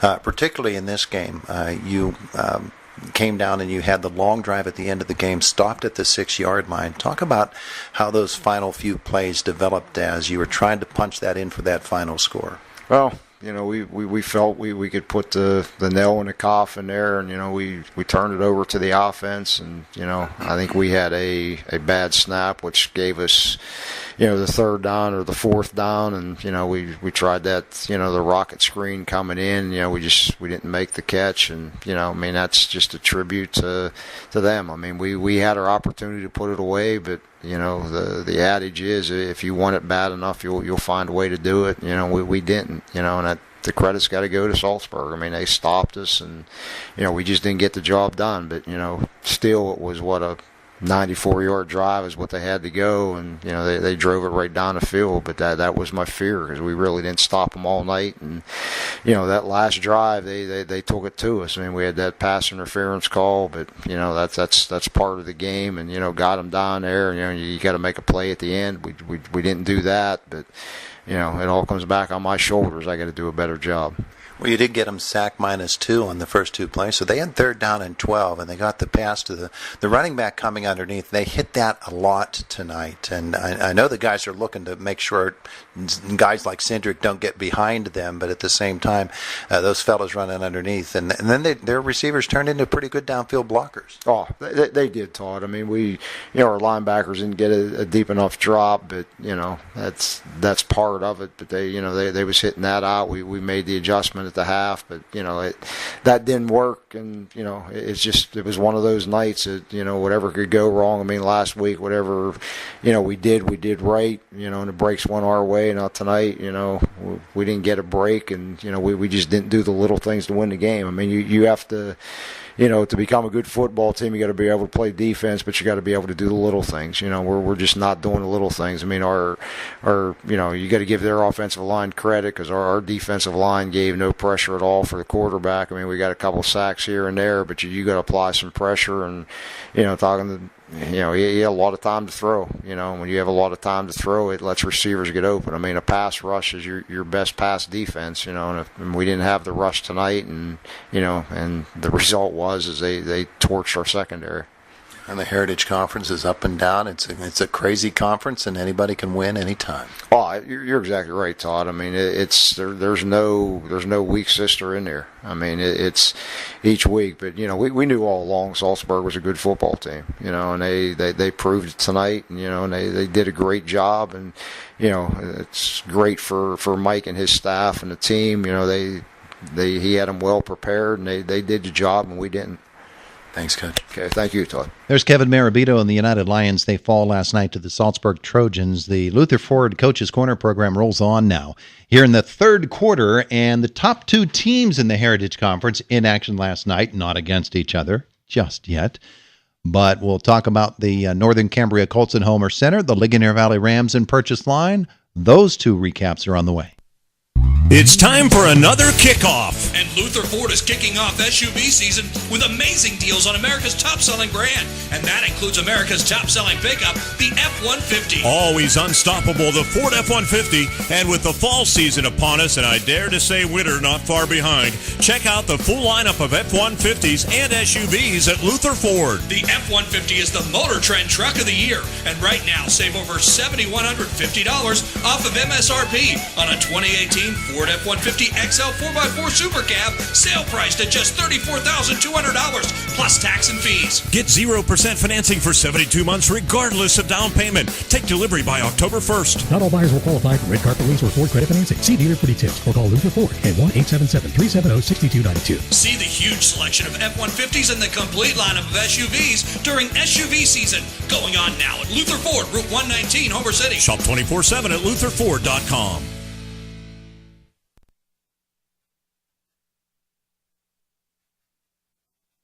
With interventional cardiology, services that previously had to be done in Pittsburgh now are available at the Indiana Regional Medical Center's Center for Cardiac and Vascular Care.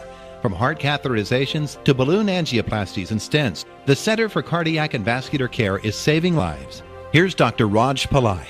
This changes the community, and this changes the hospital. This is about the patients and the community we serve. The Center for Cardiac and Vascular Care at the Indiana Regional Medical Center. Always great care.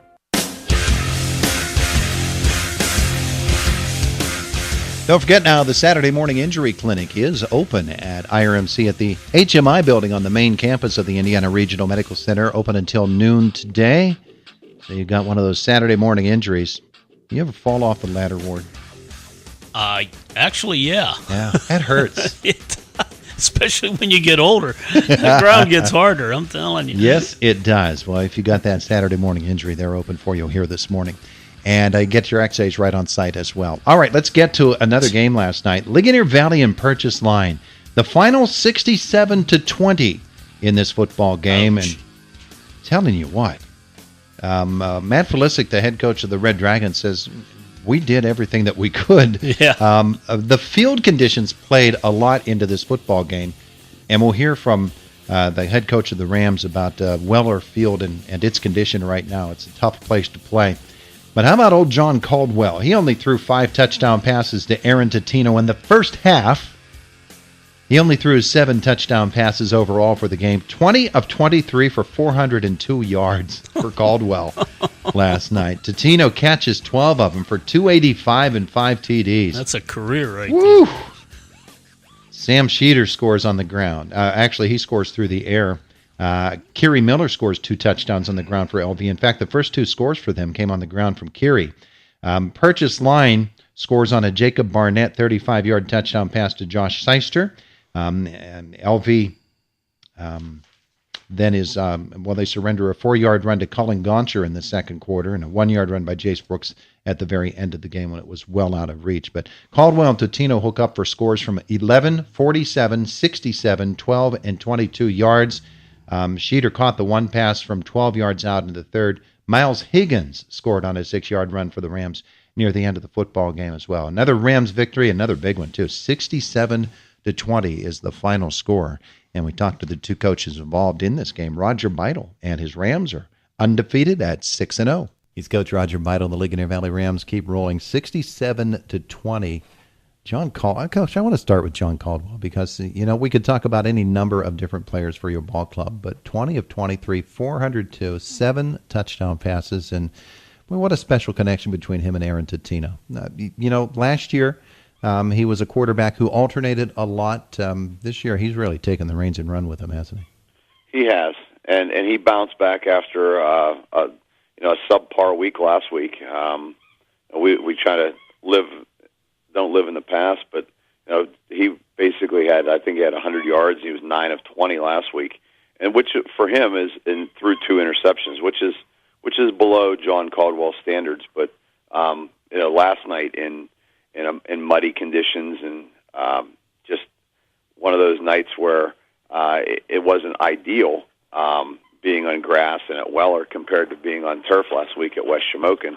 I mean, the kid goes 20 of 23, 7 touchdown passes, and 400 yards. And one of those magical nights where he was so close, and he did most of that at halftime. He went in at halftime, had 375 yards. So it was one of those things where, I've learned this enough, and honestly, Todd, it's one of those things where, last year we had a running back, Aaron Sheeter, who rushed for 986 yards and was 14 yards short of 1,000. And I have to live with that every single day. So, those are the lessons that you learn. And in the end of the day, the most important thing to me are my kids. And he was that close to a magical number like 400. So, normally we would have sat him, but we gave him we said, you get 1 series. And the same with him with Totino. Totino had 11 catches for 270 some yards at the half. And the school record is 11. So same with him. We said, you're going to get the 1 catch. You've earned the right to be number 1 and have that record at Ligonier Valley, and with 5 touchdowns to go along with the 12 catches. I mean, that's almost a 2-to-1 ratio. And again, for our kids, they just needed to do that. As we sit down here all alone in Westmoreland County, and always get to be page 2 below the fold. Our kids feel slighted at times, and it's one of those things where Aaron Totino's, due to the loss of a game as well, our kids' stats aren't eye-popping, and most people vote stats at the end of the year, and it'd be a shame to have a 2-time All-State kid who isn't getting the accolades he deserves by things that he couldn't control. And Coach, in that first quarter, we talked about field conditions. I want to get back to that in a couple of minutes. But you start your first 2 scores, Keary gets them on the ground for you. Is that a function of the field was playable at that point and deteriorated, or was that just the way that the drives worked out, that was what available to you? Well, that was just the way the drives worked out. With what we do offensively with the RPO system, a couple times they were just situations where the read was give, and then the offensive line did a really good job, and then Keary did the rest. But talking about field conditions, I mean, we actually were concerned that we wouldn't even be able to play because of just the way the field conditions were, and it wasn't anything that anyone did. We didn't have. There were all the soccer games were canceled Tuesday, Wednesday, and Thursday. It was just that bad. I think we probably got several inches of rain over a couple of days, as did everyone else. And the other thing that's kind of ironic is that our practices this week were so horrendous due to field conditions that we actually got to the point in practice where, and this isn't something that we're starting a new trend with, but we wouldn't even throw the ball. So we would run pass plays, and when John would drop back, we made him shout out who the read was going to be. So he would drop back, and then he would announce where he was going to throw the ball, just because, I mean, we would have destroyed a ball at least 1 ball every single practice, and we couldn't run routes. We could hardly even walk on our practice field. So for him to come out and do that on last night was even that more impressive. I'm sure that becomes concerning to you both in the practice situation and in the game situation when the field conditions are that bad. They're not going to get any better. Field conditions then lead to fluke plays, and fluke plays are plays that get teams beat. Even last night, it was a great read by the purchase line quarterback, but on their first touchdown, they came right down and answered our first score with a score of their own. Our defensive back was up. He was up in press coverage, and the receiver made a move off the line. We went to match the step, and he slipped and fell down. Next thing you know, the quarterback looks off, comes back, and hits him wide open, and there wasn't anyone within 20 yards of him, and he skates right into the end zone, and that's the greatest concern. Is that ultimately in the end, your field conditions shouldn't be an extra factor on the play. I mean, that takes away from the kids, and eventually, teams will have the luxuries of having the wealth of a Penns Manor or a West Shamokin and be able to afford all weather fields and things like that. And that also is one of the things that led to the decision by the Heritage Conference and the Westpac schools to have the Appalachian Bowl now on turf fields was a factor of what happened last year in our game against Berlin with the field conditions. And we want to eliminate that. Let's turn it around and talk about next week. This Marion Center football team, there are a lot of coaches getting very concerned about them. They're starting to play some really good football. It'll be the first time that we get a chance to look at them and really dissect them. I mean, we've been hearing a lot of different things about what they've done.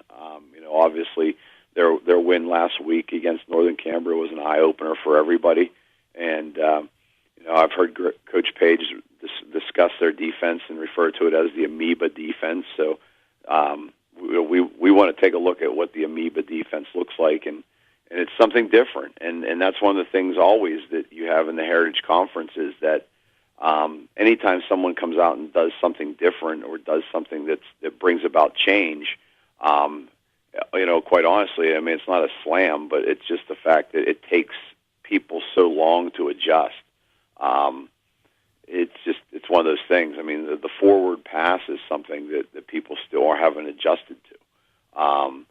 It's just one of those things where, if they're doing something different, people are accustomed to, this is what we ran, and this is what was run by Ernie Widmer and, Frank Kravetsky and Jerry Page, and those days are long gone, and we have to be able to adapt. All right, Coach. Well, we're looking forward to Friday night at Marion Center. Thanks for being with us this morning. Thank you, Todd. Here's Roger Beidel, the head coach of the Ligonier Valley Rams. They're now 6-0 on the season. On the other sideline last night, Matt Felicic of Purchase Line, and our Red Dragons head coach's interview brought to you by Nelson at Associates Insurance. Game plans, how important they are in the world of sports. Coming up with the right strategy to ensure success. Who's on your team to help you reach your goals in life and protect your assets? Jack Nelson of Nelson Insurance can develop the right insurance game plan for you. Nelson Insurance is an independent agent representing Erie Insurance and other fine companies. Call Nelson Insurance for a review of your financial game plan. Nelson Insurance, Franklin Street Clymer, 724-254-9276. He is the head coach of the Red Dragons. He's Matt Felicic. And boy, Coach, Airfest last night, huh? Field conditions had a lot to do with the way the game unfolded, and pretty much had to go to the air. Yeah, it was messy, but everybody's field's messy right now. It was hard to run the ball last night, and I think both teams struggled to run the ball, and we probably passed more than we have in the last 2 years combined. But it was a fun game, and it was exciting for a little bit. But whenever you can't cover their best player, score reflects that, and that's what happened last night. Yeah, 5 touchdown passes to Aaron Totino. That kid is just a special player, isn't he? Yeah, he was impressive, and their quarterback, unbelievable. And you watch it on film, and you don't realize how their timing is and how quick Totino is. But tell you what, when you catch a ball, it's not like we had guys there. We were slapping at him, and other times he just run right past us. But he was impressive last night. Both him and the quarterback were unbelievable last night. Caldwell and Totino have worked together for a long time, and Caldwell doesn't deliver a bad football. He always puts it exactly where it needs to be, and most times that's with the receiver catching it in full stride. Yeah, I mean, it's impressive to watch. And like I said, when you see him on film, you don't realize how in touch with each other they are in those passes. But when you see it live, it's pretty impressive. There was one time they had the ball probably on the 3, and the quarterback has a cannon, and Josh Shyster had a chance for a pick and went right through his hands, and he's like, that ball was moving. I said, yeah, you got to hold on to it. But yeah, he put some heat behind the ball, and they catch it. Very impressive. We'll talk about your quarterback, because Jacob had to throw the football probably more than he was anticipating, more than he ever has in his life. Yeah, Jacob did very well last night. We went to a Twins look on both sides, and we're passing all night. Very rarely ran the ball, but, I was happy with how he did. Most of the balls, even, we drop a lot of balls also, but he was putting them right on the numbers, and we got a lot of catches, but we also had a lot of drops, and, we'll get better with that. Well, Coach, your purchase line Red Dragons go to Ligonier Valley, which is so tough to play, and that football team is just a whole bunch of football team. You get back into it next week, and the Penns Manor Comets want to talk about that a little bit, because this is the true backyard rivalry, isn't it? They're just, those kids and your kids, they live right next to each other. Yeah, they do. It's always been a rivalry with Penns Manor. They're close to us. They're having a great season. They played a good West Shamokin team last night, and went to overtime with them. So we'll be excited to see how they look on film and get ready to go next Friday. Have you seen them yet? No, we have not. Haven't seen them once yet this year, the way the films fall and the way everything works out. Coach, you know this, and everybody knows this. When you have schools that are cousins playing cousins, and you're living right next door to each other, social media starts blowing up at about old Tuesday. And you're probably anticipating that, right? Oh, yeah. I think it does every week anymore with whoever we play.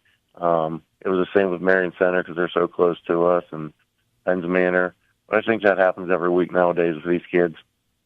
Have you, think about this rivalry going back through the years against the Penns Manor Comets. Your two teams have played some really, really good football games down through the years.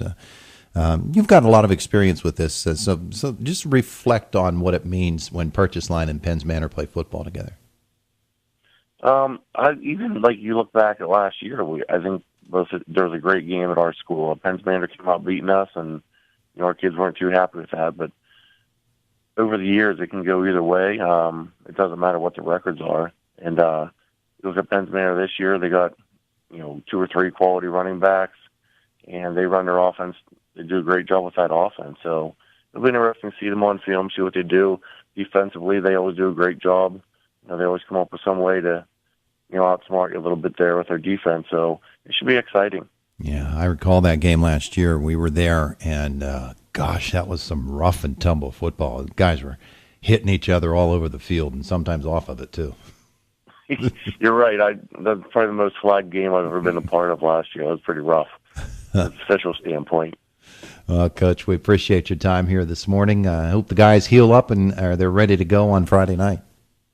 Yeah, we came out healthy. That's the most important part, and like I said, I thought our kids played hard, but yeah, Ligonier Valley, very impressive passing, and if you can't stop them, that's our job, and we couldn't do that last night. So, whether you lose 47-0 or 67-20, it doesn't matter. It's still a loss, but we came out, and I was, impressed with how we played in the first half there for a while.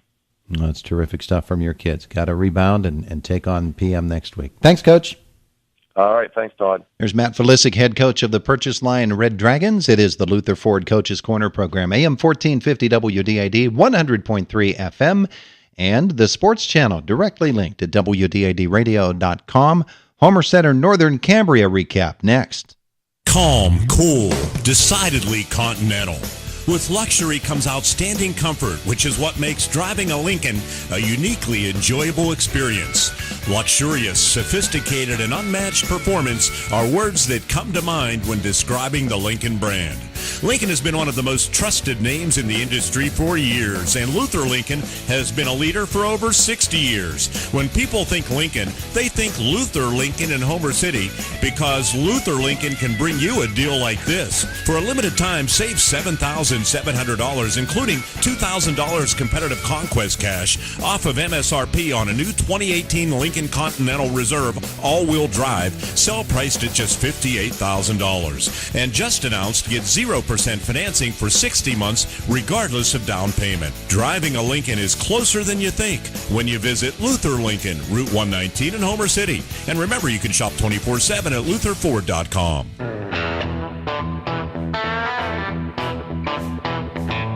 The Luther Ford Coaches Corner program, AM 1450, WDID 100.3 FM. Sports Channel, directly linked, WDIDradio.com. And shout out to Trib Live High School Sports Network. You can listen to the archives of the games themselves from Friday night, and you can also be directly linked to the sports channel there for the Luther Ford Coaches Corner program. All right, so we've got the Homer Center Wildcats and Northern Cambria Colts in action last night at Northern Cambria. Always a great place to watch a football game, Ward, and you were able to do that last night. Yeah, we saw one, and the score doesn't really reflect the way the game went, at least in the first half. Second half, it was a little bit worse, but Homer had their chances. I made that comment during the game. They got into the red zone a couple of times, but just couldn't finish drives. And their big problem, as I see it, Todd, is they cannot get their running game going. And credit to Colts for that, but that's been a problem all year long. And until they can do that, they're going to struggle. Northern Cambria coming off their first loss of the season last week against Marion Center, and that is a group of really big boys that Sam Schutte has. Oh, they're big. They play well together. They did a nice job. Wildcats would hold them for 2 downs. They'd run a counter, touchdown. It was that quick, and it was kind of frustrating to see, but it was a great effort on the Colts' part. They got 2 quality running backs along with Marino.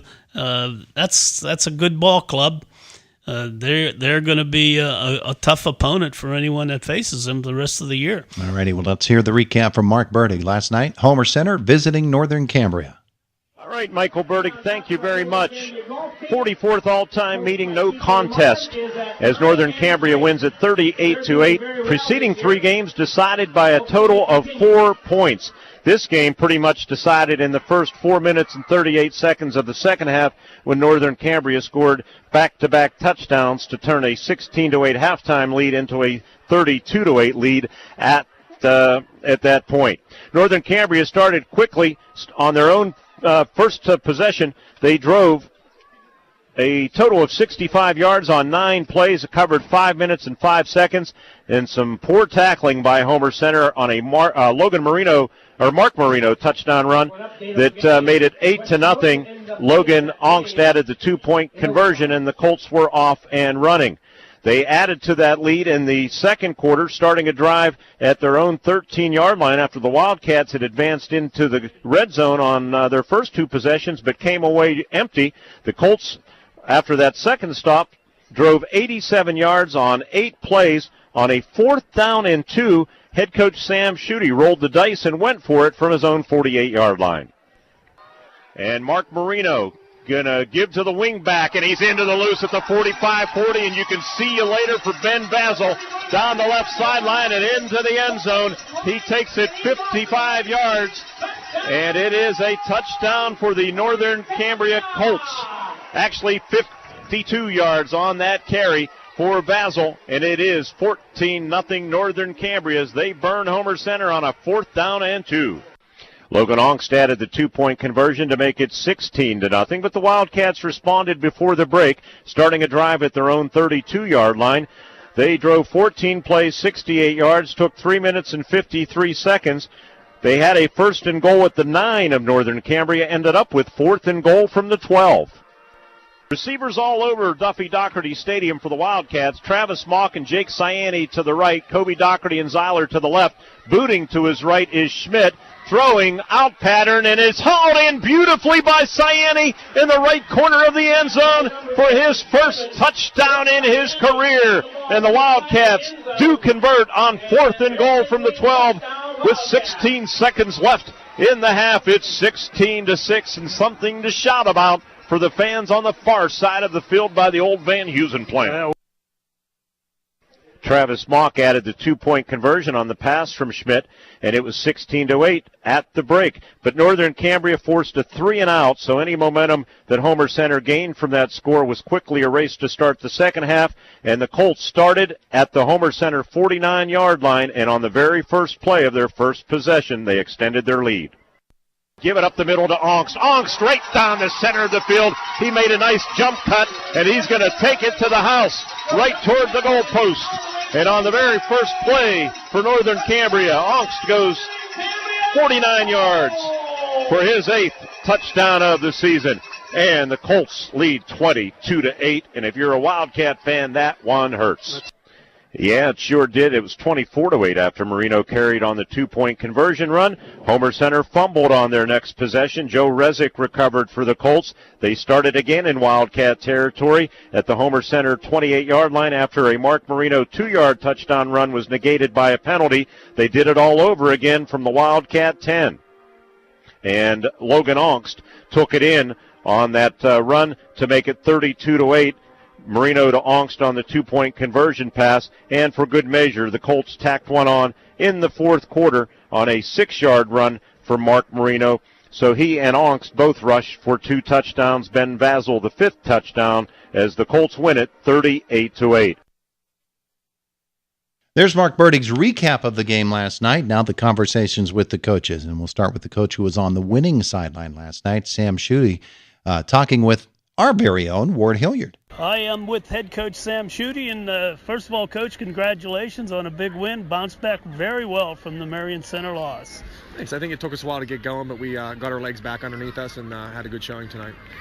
I thought one of the big plays was the start of the third quarter. Homer came out with a little momentum. They had cut your lead in half, but you guys held them to 3 and out, and bam, you just scored right after that. I agree. That was pretty much, to me, the turning point of the game was just doing a couple things a little different, making some adjustment at halftime, and getting the stop was key, and then being able to score with a big one. Again, that's just a momentum killer for them. So it was. I believe that was a turning point of the game. I got to ask you, the loss to Marion Center, use that as a little bit of incentive for your practice this week. Oh, 100%. I mean, you have to feed off a loss like that, and good teams do respond after setbacks. And if we were going to be a good team, I told our guys that we have to respond to a very good Homer Center team, and they showed up tonight. You guys ran a lot of counters successfully tonight. Was there something that you saw in Homer's defense, or was just something that you guys like to run? Well, I mean, we do have that in our package, but I think Homer Center was really, the way their linebackers were playing very aggressively, it just seemed like it was a natural thing to go to, because they were really stunning and blitzing up front, which made it hard for us to run right at them, so our counter game was where we had to go. Defensively, you bent, but you didn't break. Homer had several opportunities in your territory, deep in your territory, but you guys seemed to rise to the occasion and pull up. They had a couple intercepts in there, just a great defensive stand. Yeah, and again, our guys are just, we had a couple guys filling in and moving around in new positions, and I think for the most part we were kind of like a step too late in a lot of plays, a lot of their big plays, and I think their quarterback and their wide receivers played a great job, Homer's did, and I just think our guys, like you said, they bent but they didn't break. They knew their job and they got to it, sometimes a little late, but sometimes they were right there where they needed to be, and that's high school football. You got to be happy with your line play, though. They seem to be able to open holes for your backs. You guys controlled the line, I think, all night. Well, I don't. The early second quarter, I was really disappointed in our guys, and I think that they weren't. I think they were getting beat off the ball, and I wasn't making excuses. They were saying the mud this, and it was just, they just needed to stop complaining and get the job done, and they did. They responded very well, and I think that's what championship teams do. They respond when they need to, and they don't complain, and they don't point fingers and make excuses, and they didn't do that. Well, I appreciate the time, Sam. I think you guys have a pretty bright future here in District 6. We'll be looking forward to seeing you guys down the road. All right, thanks. I appreciate it. Sam Schutte and the Northern Cambria Colts this morning on the Luther Ford Coaches Corner program, and our interview with the head coach of the Homer Center Wildcats, Greg Page, is brought to you by Alba's of Homer City and by Forged Human Performance Center. Alba's in downtown Homer City is proud to support Homer Center Athletics. Join your family and friends at Alba's and listen to all the Wildcats games this season. And while there, enjoy their great lunch and dinner specials and the coldest drinks in town.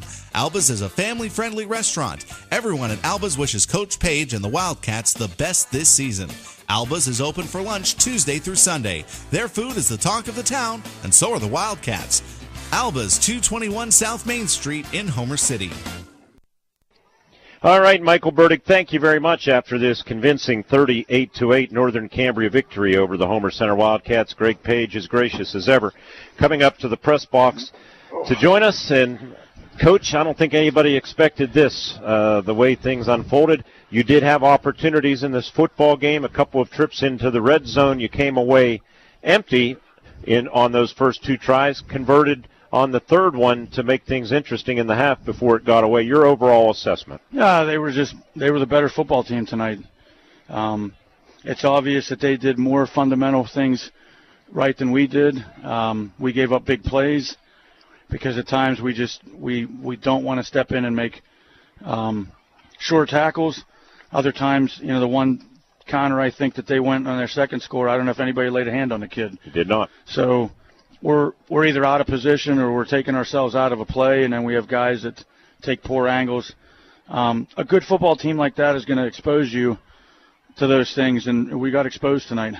Mark Marino's first touchdown run that covered 60 yards, we counted 4 pretty, let's say, Wildcats were lined up to maybe make the tackle, and he ran through 4. That's inexcusable. I counted 5, but that was on the fly. And, yeah, I mean, you're going to go in and try to grab him at his waist with one hand because, really, we had him hemmed in. We had guys that had an opportunity to make a play. If you stick your shoulder in. We didn't do it. I mean, that got the tone set. They have experienced running backs. I thought at times we positioned ourselves well for their option, for him pulling it and, either making a pitch read or keeping it himself, but you have to be able to finish the play off and make a tackle. Well, all of that being said, you score late in the half. Outstanding grab by Jake Ciani, who's becoming more a part of the offense, and he certainly has a good set of hands, and he makes things interesting. You 2-point conversion pass to Mock. It's 16-8, and you get the ball to start the second half. To me, that was where things really turned because they forced a 3-and-out, and then they scored 2 touchdowns in a span of 4 minutes and 38 seconds, capitalizing on a turnover in between, and that was pretty much party over. Yeah, and, the first drive of the second half, we're in a good position there, down a touchdown. We're within a score anyway, and you can't go 3-and-out. I mean, it starts on the first play where we can't even get a push on one of our bread-and-butter plays up the middle, and then we misfire on a couple passes, or we run poor routes, or, the protection breaks down. And, again, a good football team is going to make you look silly in those situations, and then we go right back and let them score on a long play. So the hole began to get – it was dug deeper then, and then at that point, we're not built right now for that ability to come back down from multiple scores. Well, this offensive line, we knew it was going to be a struggle replacing 18 starters on both sides of the ball, but we are now through 6 weeks, and the offensive line, if anything, to be candid, maybe they've regressed instead of improved. I don't know. I mean, I think the thing you look at the last 2 weeks is we're playing big veteran defensive lines. United had a lot of kids back, a lot of starters up front, and so does Northern. So, I mean, at times we had time to throw, but we've got to get more consistent on the running game. And to me, it's approach. It's coming off the football. You have to come off the football with the approach that you're gonna drive guys. I don't care if they have 300-pounders. You got to get lower than them. We've done it before, so we're just gonna have to see if we can move forward. Greg, I know this isn't Coach Page football, but out of necessity, 24 passes last week, 24 this week. 48 passes in 2 weeks. There were times maybe last year you'd go 5-6 games, right, without tossing 48. Yeah, it's where we are. I mean, I don't know how else to describe it. We have a good strong-arm quarterback. We have a couple guys that we can throw to. We do execute routes very well. I'll give our kids that. We execute routes for the most part very well, and if Ben finds you, he's going to hit you. And so how many did we complete tonight? You completed Ben Schmidt. Well, you didn't complete any, but Ben completed 9 out of 24 for 82 yards, a touchdown, and an INT. See, I thought we had more yardage than that, but maybe it was just wishful thinking. 31 yards in the second half total offense. That's not going to get it done. No, it's not. It's not. Coach, but it's all the way around. It's not, it's not the quarterback going 9 for 24. It's the offense and going 9 for 24. And Ben, 63 yards rushing. The rest of the team, about 20 total combined yards rushing. Yeah, I mean, he made some good reads and got open. His advantage is when he's running the football, he's usually making a fake to another, talented kid like Logan that they have to key on, so it kind of opens things up a little bit more. We got to go back to the drawing board. We get one of our better kids in the backfield. We got him back today, getting him back to speed. It's possible we can go back and do more of the traditional things we want to do. And that player, Garrett Mock, for the listeners that don't know. You got to regroup, face a pretty talented Salzburg team, a little bit undermanned as far as numbers and everything, but they have some offensive players, don't they? They do. They do. We saw that last year. We were able to keep them down, on the scoreboard-wise. But the thing of it is, who won that one? Final, Jerry? 36-33, Salzburg leading United. Leading or win? Leading, okay. So. Okay. Well, either way, you can see they can put points on the board, and they're going to throw the ball. And, I told our kids in the huddle, I said, we're not going to scream and yell. You lost to a good football team tonight, and they dominated the football game. There's no other way to put it. Sometimes you have to tip your cap and not make excuses. I told them, I said, Monday, we're coming back positive. We're going to regroup. We have JV tomorrow, so we have a full workout Monday. We can get ahead of the game. 3-3, 4 games to go. All's not lost. You're in playoff position in District 6. And if you finish strong, you could still earn a playoff game. But it's next week. The focus is Salzburg. Go ahead. Yeah. Well, no, you were. I jumped you there because those are things I told the kids. I said there's still so many things you can accomplish at this point. And that was one of the heavyweights we just got out of the way. We had the first one week 1. This team, I knew they'd come back with more of a purpose after losing to Marion last week. So. It's another big boy, but we got a couple teams that just love to play the Wildcats coming up, Salzburg and Blairsville, and we got to be ready to play. I mean, that's just the way it is. When you've had the success that this program has enjoyed, including a trip to the state championship game, the bullseye is going to be on the back, and I know the players have to accept that challenge, and that all starts next week at Salzburg. Absolutely. All right, head coach Greg Page, thank you very much. Sure, guys. In sports, athletes are looking for that competitive advantage. So where do you find it? At Forged Human Performance Center. Forged Human Performance Center is the area's premier source for sports performance training. Train with an experienced and certified strength and conditioning coach to help improve athletic skills like speed, agility, quickness, and strength while reducing the likelihood of injury. Sports performance training at Forged Human Performance Center. Conveniently located on Route 119 in Homer City, or go online at forgedhpc.com.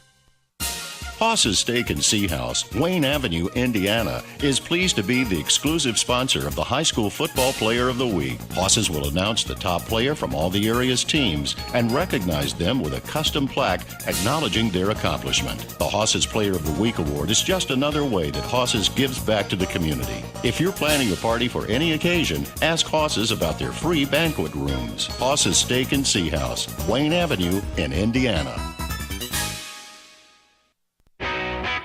And our Haas's Steak and Sea House Player of the Week, we had a lot of great candidates, as we always do, but how about a kid that throws for 397, runs for 68, 465 total yards, and in the course of things, he leads the game-winning touchdown drive for the Salzburg Trojans. Josh Gibbons of the Trojans is our Haas's Steak and Sea House Player of the Week. It is the Luther Ford Coach's Corner program. It's AM 1450 WDAD, 100.3 FM, and the sports channel at WDADradio.com. So, Ward, at 3 minutes away from the top of the hour, Tony Michaels is on the way with Jukebox Saturday. We've got a couple of moments to talk about next week and some big key football games. And, well, here's some of the games that we're looking at. Penn's Manor Purchase Line is always a fun and raucous atmosphere. Called a backyard brawl, is it not? And it's been that way a few times. So, who knows? You throw away the records, and you're going to be there, so you're going to have an interesting evening, I believe. You betcha. Ligonier Valley makes a trip to Marion Center. Interesting. Marion Center has got it going. They're going to be pumped. They're going to be psyched to play. The Ligonier, I just don't see them losing. They're just so strong. They've got so many weapons, and they're doing such a good job that they'll welcome the challenge, but I think they'll prevail. The United Lions make the trip to West Shamokin on the turf. Well, it's a big turnaround for the Lions. They've been up and down this year. They need to get that momentum back after that tough loss last night. But West Shamokin, not blowing folks out, but they're playing solid football, and when you beat them, you have to put it out there. Blairsville Bobcats, they will be taking on the Northern Cambria Colts. Ooh, that's going to be a tough assignment. That is at Northern Cambria, as I understand it. So it's they're on a roll. The Colts have a definite goal in mind to get as high up in the playoffs picture as they can. They're rolling. They had a great game against Homer Center. They're everything that we thought they would be at the first of the season. West Shamokin taking on Salzburg. Or rather, I'm sorry, Homer Center taking on Salzburg. Game has become quite interesting, has it not? The coach told me, he says, it might have been a good thing that happened, because Homer may have been looking at Salzburg as, you put a W there because it's Salzburg. You can't do that. This is a good team that puts numbers up. Their numbers, player-wise, are down, but their points are up. And Homer's been having trouble stopping people. So look out, Loretta, on that one. Yeah. All right, so we've got a minute left, and we're just past the halfway point of this Heritage Conference season. You look at other schools out there that are down the road for these teams. Of course, the Westpac, number one team now, Shade, as they took care of Cottabato Township. Yeah, I think there's a real balance. I mean, you said it 100 times. You throw them in a basket and you pick them out. You don't know who's going to win week to week. Anybody, seriously, can beat anybody this year. It's kind of unique, and it's going to make for an interesting last 3 games. Yeah, and then you look at those AA rankings, and there's Richland up top, and you're looking way down the road and wondering just who will be in that big District 6 championship game, but certainly Ligonier Valley and Richland are positioned at this moment. It'd be a great match, wouldn't it? Be looking forward to it. Here we go. Thank you for being with us. Station AM 1450 WDAD Indiana and 100.